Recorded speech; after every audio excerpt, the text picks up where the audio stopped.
Hello, everyone. Welcome. This is Angie and Diana, and this is episode 3, part 2 of our Stronger Through It podcast series. So, we were talking about when you were 14 years old, and your first time actually falling in love. And for those who have not heard the first part yet and are turning in, this is a time where Angie went through her first love, what she sacrificed for love, what she felt was love, and everything that she was going through at the time. Yes, exactly. So we talked about how sometimes if we're not careful, we can allow what we think, love is, lead us down a path of obsession, which I think is exactly what happened to me. I mean, if I'm honest. And so after carefully coming up with what we thought was a better plan to leave our homes, we ran away. And this time it was for a total of 6 months. That is quite the time. So we left off where you took a train, you got to downtown, and you said, "Well, we can't stay in Chicago. We were here, we got caught." So what made you decide to go to Detroit? Okay, so that is the craziest story because when we got to downtown Chicago, we knew that we only had a very small window of opportunity, before our parents found out that we were missing. And we were just, on high alert of making sure that we got as far away as we could, as lost as possible, so that it was challenging for our parents to find us. And so we got to the train station, to the Amtrak station in downtown Chicago, and they had this big board with the schedule of all the trains that are outgoing. And I remember that the way we chose Detroit, Michigan is we went down the list and looked the train that was going out next. And I remember looking at Jay and saying, "Oh, look, it's Detroit MI." But we looked at each other and we're like, "Is that like Minnesota?" And we were like, whatever. And we got on the train and headed to city and a state that we didn't even know where it was on the map. Okay, so you get to Detroit. Hmm.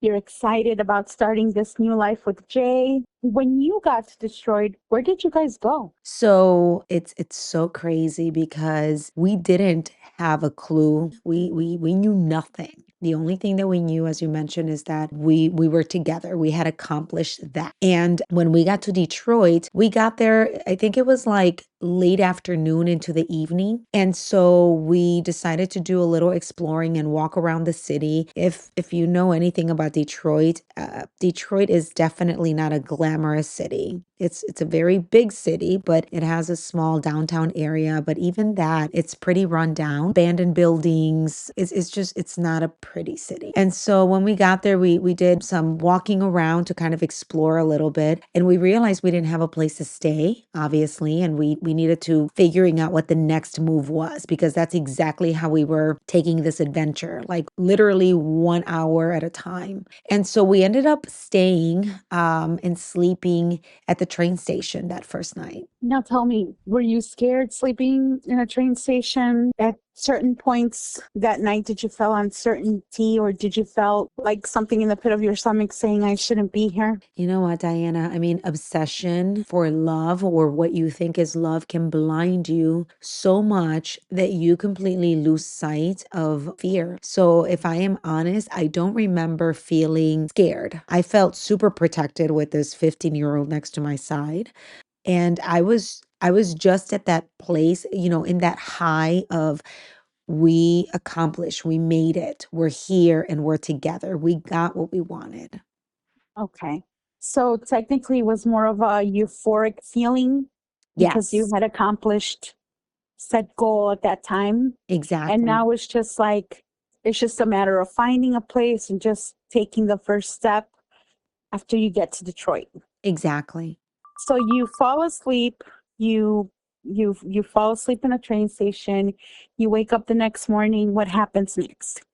So, of course, we got up bright and early and we decided to, go out and try to figure out, what we were going to do. So, in our minds at the time, like he has a backpack, I have a backpack. That's all we have to our name, plus, a few dollars. And we're walking around and we were thinking we could find, like room for rent. At the time, people would post different rooms for rent, like at laundromats and, stores and things of that nature. So we were kind of looking for something like that where we would be able to maybe find a space, a temporary space to help us at least be out of the elements because it was almost winter time in Detroit and it was getting a little cold. So we're walking around and we went to the Hispanic side of Detroit. And I think hours into our walk, this lady in a car, she approaches us. She has 3 kids in the back seat and she asked us, if we needed help. We looked at each other, obviously, this being a woman and having children, I think we felt a little safer in approaching her. And we explained to her that we were looking for a place to stay, that we had just landed in Detroit. And she really didn't ask us a whole lot of questions, but she did extend to help us out and rent us her basement temporarily while we got on our feet. I mean, she was really truly godsend. And that was first place where we stayed.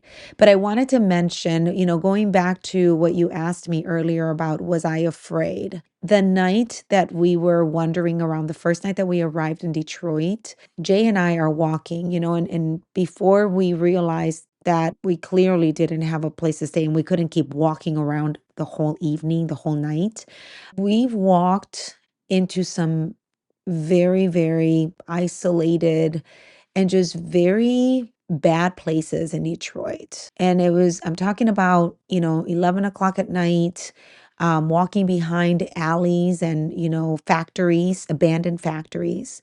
And I say this because I don't remember being as scared as I would normally be being in, that situation.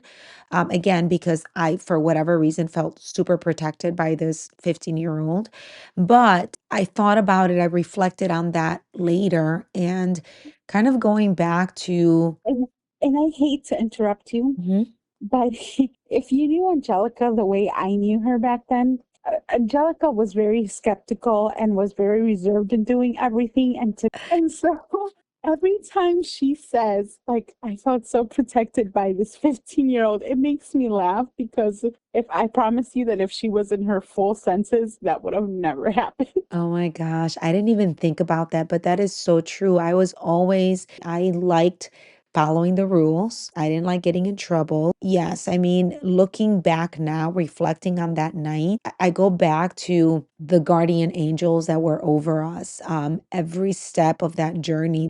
And so, yes, going back to Jenny, that second day is when we meet her and she welcomes us into her basement. So what happened there? We found out as we kind of got to know her, she lived, alone with her 4 kids, but she definitely enjoyed having regular male company. She also really survived through different, food stamps and whatever government help she could receive. I think she saw an opportunity for us to help her out financially. So she helped you guys get involved in like getting a job rather quickly, Yes. getting on your feet really quickly so that Yes. she can see the money start coming in. Correct. I know that she definitely was around drugs and, like I said, men. There was a time where DCFS, Child Protective Services, had come over to the house to investigate how How the well, children were kept. yes, the well-being of the children. So I know that she lived a very rough life. She really kind of stayed out of our way, but she was very clear that obviously she expected us to very quickly start contributing financially. Jay and I, we only have a choice and we have to make it. So quickly found ourselves getting jobs at, local restaurants. I worked as a waitress and he worked at Burger King. So getting a job, which I was a little worried about initially because I was 14 years old, and my ID said that I was 14. So we were trying to find jobs that were not overly formal with their hiring practices. And how long were you living with her? I think a total of maybe about a month and a half. During that time, I was very responsible, especially, when it comes to like work, even, as a teenager with my first jobs. And, my employers would always express how grateful they were that I was dependable and, I would take my job serious. So Jay, on the other hand, I started to notice, and maybe I didn't really notice it then as much, but he didn't come with the same work ethic as I did. And so he started bouncing from job to job. We started to kind of have a pattern, a consistent pattern of job hopping. But I'm assuming that with time, also that becomes unstable because there's technically only one consistent income. Yes, and we didn't like, I guess you don't realize it until you're completely having to sustain yourself. So after Jenny, and we ended up renting our very own apartment. How did you do that? I don't know. I mean, like, we responded to an ad, and this was actually, it was a two-bedroom apartment, full kitchen. We had electricity and water because it was included in the rent. When you're living on your own, you realize that you have to pay for food, like groceries, you Pay know, for bills, pay for bills, right? You have to pay for transportation. vacation. Money started getting extra tight, especially because I was the only one really working consistently. I remember that our landlord, there were a couple times that we were late with the rent. And the rent really wasn't that much, but we started to feel financially strained. I would say within a month into moving into our apartment. So things are starting to get strained. And then you probably, I'm assuming you started feeling the stress of accumulating bills and trying to make ends meet. Did that at that time play a significant role in your relationship with Jay? We would start, kind of arguing a little bit more here and there, but I would say that I was still in the bubble, aiming for the fairy tale, but definitely living together every day, especially with employment stability and responsibility. And it was like one of those things where, like, little by little, you're justifying these behavior. During that time, I turned 15. For all our Hispanic listeners out there, the 15th birthday is, a girl's quinceañera in our culture is It's a big deal. it's a very, very special birthday. And I've never really been one to dream. Like, as a little girl, I was never one to dream of my wedding, but I did always dream of my quinceañera. And I remember that the day that I turned 15, Jay went out and got me flowers. And, he tried to make it as special as possible. I think we cooked something like noodles or something at our apartment because, again, we were very financially strained. But I remember that was kind of that first moment where you realize that you made a big trade-off. And so we are in Detroit for a total of 6 months. Mhm. And one day he was very homesick. Now, remember going back to when we talked about how we met, or Jay and I met in middle school, but really Right. started our relationship in high school. And Mhm. he had a family band. Like, him and his family had a band together, and they used to play at, different events and bars and things of that nature. And so Right. he became very homesick, and he started to miss his band and his family. And one day he called his father. I didn't know that he was calling his father. He told me after the fact. And when he told me that, he also shared with me that our families had come to a place of accepting our relationship. They wanted us to come home, and they were not going to intervene any longer in our relationship. They were going to let us be together. All we needed to do was come home. And so we talked about it, and we made the decision to go back home. Like, seeing my parents for the first time was There were so many emotions, right? I could see the anguish in my mom's eyes and my dad's eyes, like how much they had aged in 6 months, not Mhm. knowing, whether where I was, whether I was alive, whether I was because I never communicated with them during that whole 6-month period. So again, as a mom today, I cannot begin to imagine the hell that I put my parents through. But when we came back, my parents allowed us to move into my parents' house. And that was not easy because Jay's habits and his behavior was not, in line with what was acceptable to my family and my parents. And with all the right, for them to feel that way because he was disrespectful. He was not a clean person. He wasn't studying. He was 16 at that point and he wasn't studying, wasn't working either. He basically wanted to live a life as a famous band player without the famous. That lasted for maybe a couple months. We ended up, when I came back, I went back to school. And now I had the challenge of having to make up all, like, 6 months, I think more, almost a year worth of credits. Because remember, I had pretty much been slipping for almost a whole year. And Right. so I was very focused. I will say that when we came back, I was very excited to go back to school. Like that was something I think that being out in the workforce and kind of seeing what being an adult was and all the financial strain and the responsibility made me appreciate education a whole lot more. And so I tried to manage school and a relationship with a guy that was very comfortable in his immaturity, continuing with the lies. I mean, I was constantly gaslit. I would catch him in a lie and then he would turn the story so that somehow it became my fault. And then he started to also display very controlling behavior after we came back from Detroit.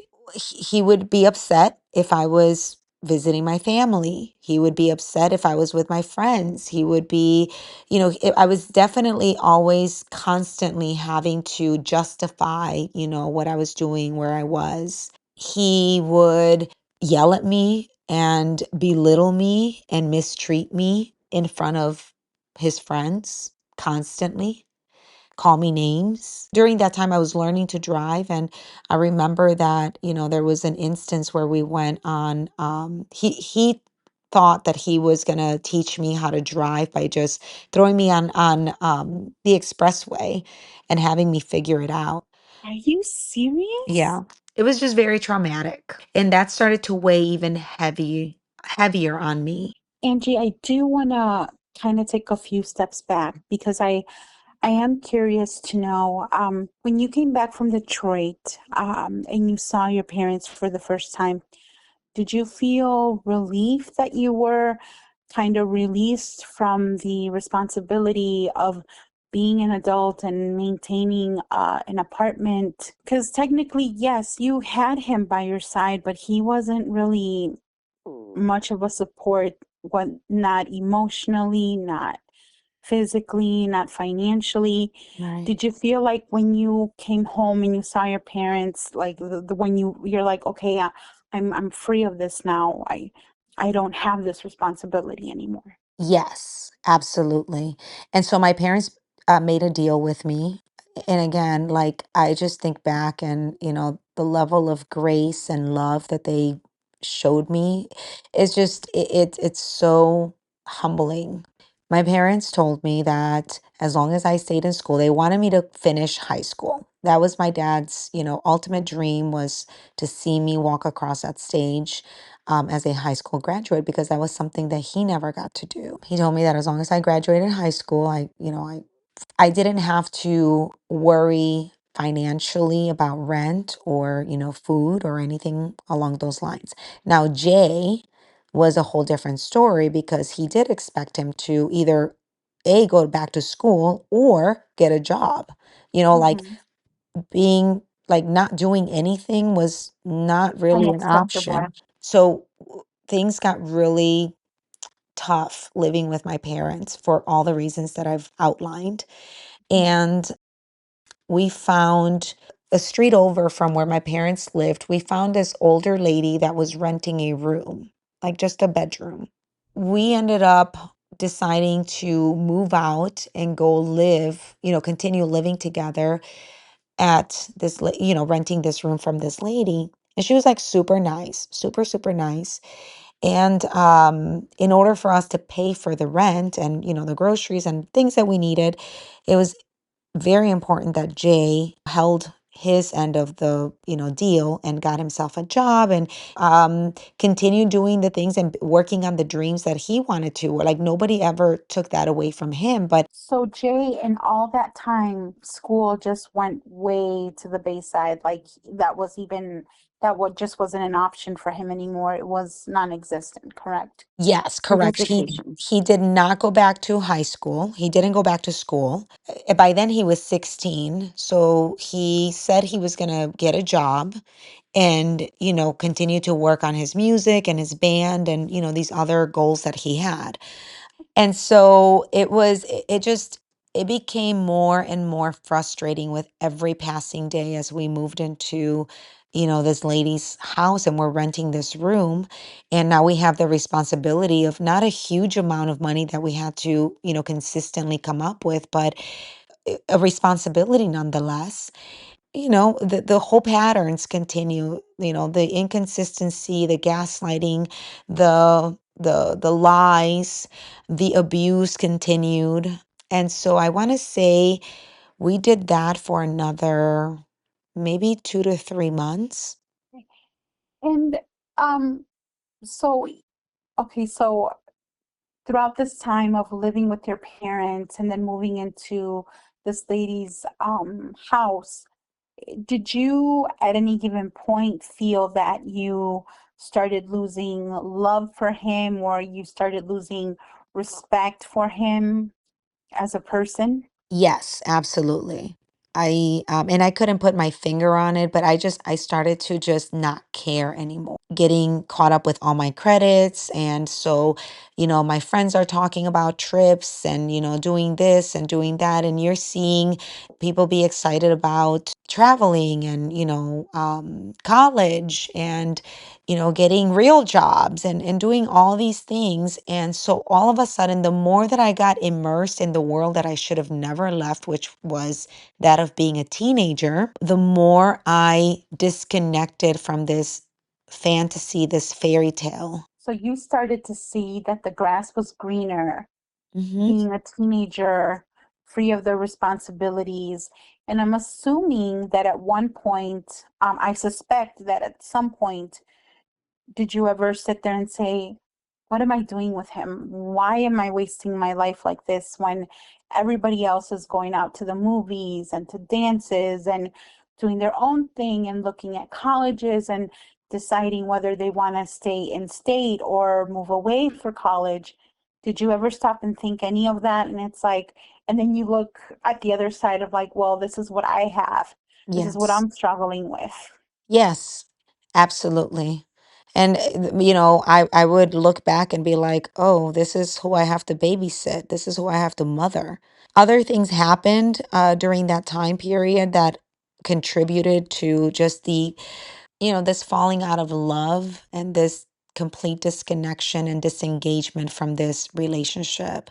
Unfortunately, Jay made some bad choices that landed him going to jail. And it wasn't anything major, but it was definitely significant enough to where it made me confront the fact that here I am. What am I doing? Like, why am I putting up with this? And it made me also realize that we were on two completely different paths. I mean, we never want to admit that our parents are right, right? And that the things that Right. they see um are right. Like, a lot of times they're seeing things through the lens of so much more experience and a much wider vision than what we have. We have like a tunnel vision. There is the day came when I had to confront myself and make a decision. I started to kind of regain some of my independence when I went back to school. And so he didn't like that because, obviously, like he could no longer control me. And I started to really regain my own confidence. And when that happened, it kind of flipped the switch at that point for me. So obviously you had to end up leaving the current room that you were renting. What were the reasons for that? Well, I remember that I think right around that I had to really confront the decision whether to stay or to leave. He had once again landed a great job, and this was a job that he was recommended to. Like, it was a job that somebody that I knew had referred him because they knew me. So my name was attached to this. And so he Right. tells me that, so, we wait, Monday comes, and I remember that I had early release from school. So I go to school in the morning, and he was supposed to get up and go to school. I'm sorry, he was supposed to get up and go to work. And so I get up and I leave, for school. And I had early release because by then I was working a part-time job. And I get out of school and I come home to find him sleeping. And I was like, oh, Right. I was like, what happened? I thought you were supposed to be at work. And so he proceeded to explain to me how this job had this stupid requirement of steel toe shoes, and how, he wasn't going to go get steel toe shoes because this job really wasn't worth getting steel toe shoes. And that was like when I just kind of tuned out, Diana. Like, that was the moment that I think for me, I was like, enough already, Angie. And so we had an argument, and he, of course, left upset, very upset, because how dare I be upset that he once again didn't pull through with his, responsibility. I remember, I remember clearly because that is the moment. We didn't really have a whole lot. We have a bed and we had like our clothes and, like little things. I went to the closet. I remember grabbing all of my clothes as much as I could. And I lived so close from my parents' house that I walked out the door, and I remember clearly walking toward my parents' house. And that was it. That was the day that I said goodbye finally to this fairy tale. And as I was walking toward my parents' house, like I see it now, like I can see myself walking to my parents' house. And I remember, like, I thought I would feel sadness because, again, I had started to think about, like, started to question myself, as to why I was in this toxic relationship. Um, and every time I thought of the actual departure of that relationship, I would always wonder, like, am I going to be crying? How much is it going to hurt? But I remember that walking to my parents' house that day, I felt nothing but pure peace. And I almost felt like I could breathe again. I was excited to no longer be tied to a relationship that was weighing me down. He was like an anchor. So you're walking to your parents' house. I'm assuming you have the keys to your parents' house at this point, correct? Yes. So what did it feel like to just walk in that door? And were your parents home or were they at work? No, they were at work, but I, Okay. I walked in and I felt joy in my heart. Like, I felt light. I felt a load had been Mhm. removed from my shoulders. Okay, so now you've moved in. I'm pretty sure that first night you probably slept soundly and with no worries, but I probably feel that in the back of your head were you also thinking like, what is he doing right now? Is he okay type of thing? Or were you still livid at the fact that he just he was a car that's not going anywhere. I feel like every time that I've come to that point in my life where I choose myself, where I finally choose myself, once I reach that point, somehow sadness or, Does not play a it just, factor. right. I disconnect from that relationship completely. Oh, I totally understand you. Yeah, so I remember that no, I wasn't worried about, him not one bit. As a matter of fact, funny enough, I want to say this was like maybe a year later after we had, broken up and gone our Mhm. separate ways and all that good stuff. About a year later, one day I'm getting home and I see him I see him pull up with his brother, and I think it was just his brother and him. And he asked me to speak with him. And so I went in the vehicle and I sat down and I listened to what he had to say. And he proceeded to tell me how much he missed me, how much he loved me, how sad, how sorry he was, for lying to me, and how he had realized that he couldn't live without me, and including buying me a promise ring or an engagement ring. I don't remember how he posed it. And so he gives me this little ring and he said, I don't want to lose you. I want us to come back, together. And Diana, like I sat there and I listened very I wasn't upset. I don't hate him at that point. I never really hated him. I sat there, I listened to him give me this whole explanation and I remember that I looked at him and I said, "Jay, like, thank you, but no thank you." It's so easy to be blinded. I don't even want to call it love. I want to call it an obsession, especially when maybe our self-esteem isn't at the where it needs to be and we receive attention. And as a young girl, it's so easy to confuse that attention as love and as everything. And it leads you down the path of this obsession where you you make decisions that you very much regret, or a lot of times you end up dealing with some big consequences that are part of those decisions. I think also that at that age, what we don't realize, while at that moment, during those times, you may feel like, oh my gosh, like I am trapped.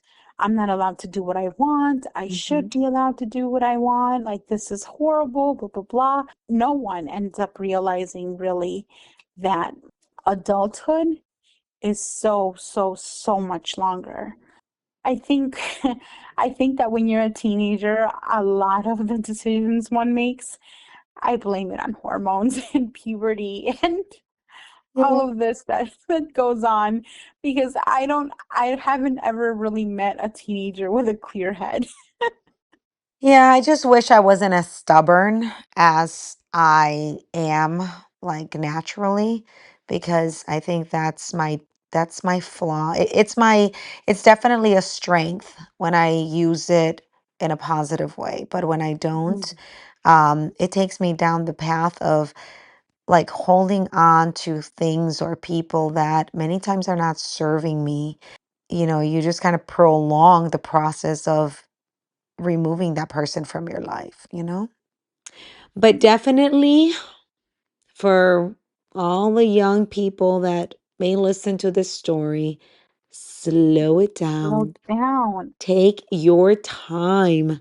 There are so Yeah. many chapters. Life is like a book full of chapters, and you get to write every chapter like, how you want it. So by making some big decision, like big lifetime decision, especially when you're very young, um, it doesn't really put you in a place where you can enjoy, each of these different phases of growing up and being young. Like you only get to be 15. You only get to be 20. You only get to be 25 like once in your life. Once.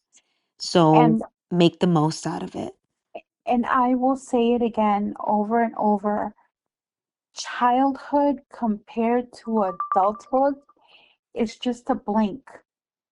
It's Yeah. just a blink. Adulthood is so much longer. Okay, so you're stuck with your parents until you're 18, but technically you're an adult for around 40 to 60 years. So, Exactly. I mean, there really is no rush. Well, that was the wrap of this crazy story of Angie, 14, in love, and lost in Detroit, Michigan. Well, thank you for listening, everyone. Thank you for joining us. Until next time. All Bye. right, bye.